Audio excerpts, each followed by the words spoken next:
ঝুলনের এত মাহাত্ম্য।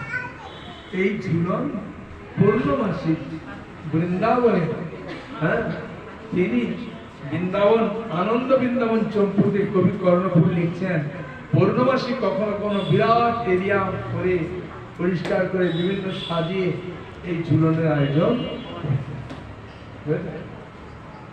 এবং সমস্ত ইস্কন মন্দিরে এই ঝুলন।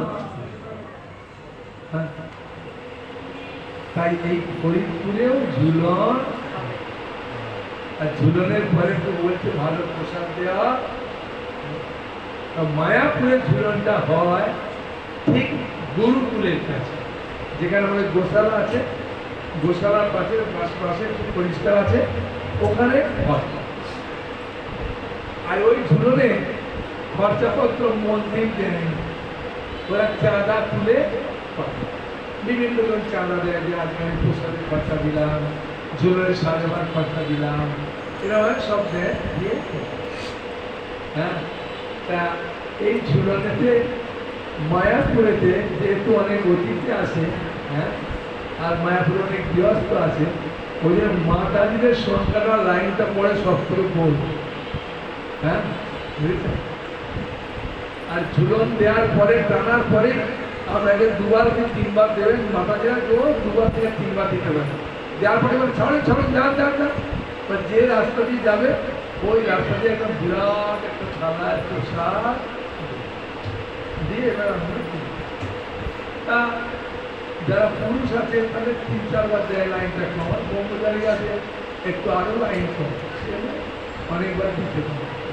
হ্যাঁ, ঝুলনে রাধাকৃষ্ণকে আমি একবার গেছি, ঝুলন দিলাম, ঝুলন হলেই আমি যাই। হ্যাঁ, বুঝেছেন? কিন্তু কপালের নাম গোপাল, আমি খেতে পারি না।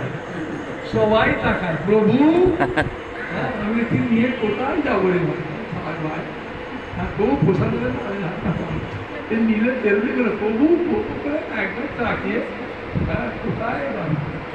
3-4 জন থাকলে বলি একটু নিয়ে নিয়ে চল, সাপ্তাহে দিয়ে নালার ভাই। কিন্তু একজন মাতাজি ছুটি এসেছে আমার কাছে, এসে বলছে প্রভু প্রভু আমার একটা প্রশ্ন আছে। তাই কি প্রশ্ন আছে? বলছে আমার শ্বশুর শাশুড়ি তারা মাছ মাংস পেঁয়াজ রসুন ডিম সব খায় আর হরিনাম করে না, তারা ওই লাইনে দাঁড়িয়েছে ঝুলন দেওয়ার জন্য, তোরা কি ঝুলন দিতে পারবে? বললাম বাহ, খুব ভালো। আমি বললাম ওদেরকে জানালো কি?